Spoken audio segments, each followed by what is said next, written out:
दोस्तों, आज हम अच्युतानंद जी के आदि हिंदू आंदोलन की विशेषताएं और 7 मान्यताएं हैं, उनके बारे में बताएंगे कि किस तरह से उन्होंने उत्तरी भारत में आदि हिंदू आंदोलन यानी अछूत आंदोलन का नेतृत्व किया और किस तरह से उन्होंने इसकी रूपरेखा बनाई। उसमें आदि हिंदू आंदोलन की विशेषताएं और 7 मान्यताएं हम बताने जा रहे हैं। स्वामी जी के जीवनी लेखक चंद्रिका प्रसाद जिज्ञासु जी ने आदि हिंदू आंदोलन की 11 विशेषताओं का वर्णन किया है। उनके अनुसार उसकी पहली विशेषता यह थी कि उसमें दलित और पिछड़े दोनों वर्गों के लोग सम्मिलित होंगे, अर्थात दलित और पिछड़े दोनों ही वर्गों के लोग सम्मिलित होंगे और दलित वर्ग के अंतर्गत प्राय सभी जातियों का सहयोग था। वह दोनों वर्गों का सर्वांग पूर्ण संयुक्त मंच था। दूसरी विशेषता थी कि आदि हिंदू आंदोलन कांग्रेस के ढंग पर निकला था, जिसमें हर प्रांत और हर दलित जाति के प्रतिनिधि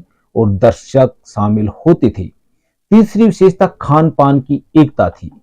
आदि हिंदू आंदोलन की सभाओं में होने वाले भोजों में सभी दलित जातियों के लोग एक ही पंगत में बैठकर खाना खाते थे, भोजन करते थे। चौथी विशेषता थी कि उसके सदस्य सार्वभौम संत मत को मानते थे, जिसका जिक्र पहले किया जा चुका है, फिर आगे भी हम करेंगे। पांचवी विशेषता यह थी कि वह भारत के बहुजन समाज का आंदोलन था, जिसमें एक राष्ट्रीयता की भावना थी।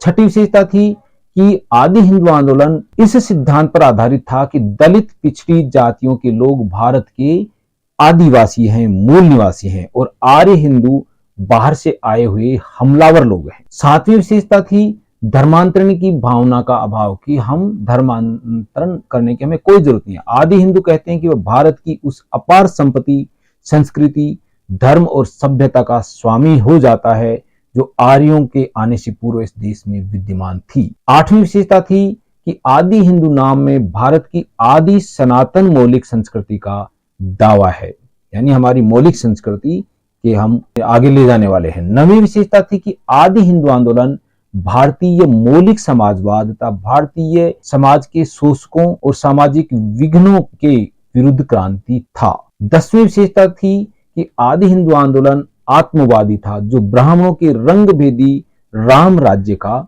विरोधी था, जो आज भी है। 11वीं विशेषता यह है कि आदि हिंदू आंदोलन में आत्मनिर्भरता थी। उसका लक्ष्य यही था कि आदि हिंदू बंधु पराया मुंह ताकना त्याग कर अपने पैरों पर खड़े हों और आत्म प्रदीप बनकर, अपदीपो भव बनकर अपने कल्याण का मार्ग करें, जो कि भगवान बुद्ध ने भी बताया। आदि हिंदू आंदोलन की 7 मान्यताएं भी थी। वो 7 मान्यताएं इस प्रकार हैं। आदि हिंदू आंदोलन में स्वामी जी ने 7 मान्यताओं को निश्चित किया, जो इस प्रकार से थी, जिनका जिज्ञासु जी इस प्रकार से वर्णन करते हैं। ये 7 मान्यताएं थी। मैं विश्वास करता हूं कि ईश्वर एक है और वह निरंजन, निर्विकार, अनादि, अनंत, अरूप, अज, अकाल, सर्वव्यापी, अद्वितीय और सत्य है। उस पर न कोई पुस्तक है और न वह कभी अवतार लेता है और उसकी कोई प्रतिमा नहीं है। वही समस्त विश्व में व्याप्त है और उसी की ज्योति मुझ में प्रकाशमान है।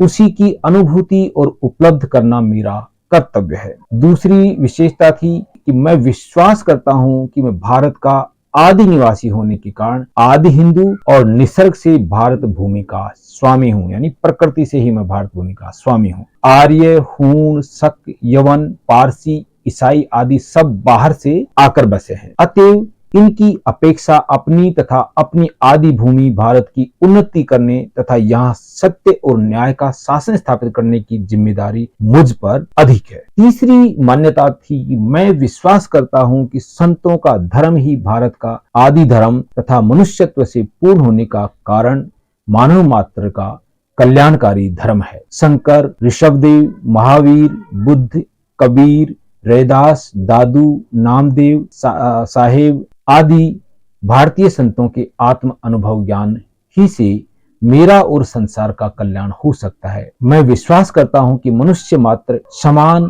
और भाई भाई हैं। जन्म भेद, संप्रदाय भेद, देश भेद और वर्ण भेद आदि के कारण ऊंच नीच की भावना है, जो मिथ्या है। मनुष्य अपने सद्गुणों से ऊंचा और दुर्गुणों से नीचा होता है। मानव हृदय ही परमात्मा का मंदिर है, अतएव मनुष्य मात्र के साथ समता का व्यवहार करना मेरा धर्म है। पांचवा मान्यता थी वह है, मैं विश्वास करता हूं कि काम, क्रोध, लोभ, मोह, अहंकार, राग, द्वेष और मिथ्या धारणा से विरक्त रहना मेरा मन का धर्म है। झूठ, कटु, चुगली, निंदा और वृथा बात न बोलना वाणी का धर्म है तथा हिंसा, व्यभिचार, जुआ, औरत से विरत रहना शरीर का धर्म है। अतः इस विश्व जनीन मानव धर्म पर चलकर मैं मन, वचन और कर्म से निष्पाप होने का प्रयत्न करूंगा। छठा जो मान्यता थी, छठी, मैं विश्वास करता हूं कि परम संत कबीर की वचनानुसार ब्राह्मणों के सारे धर्म ग्रंथ स्वार्थ, झूठ और अन्याय पर आधारित हैं और उन्हीं के धर्म शास्त्रों के विधान आदि हिंदुओं के पतन और विनाश का कारण है।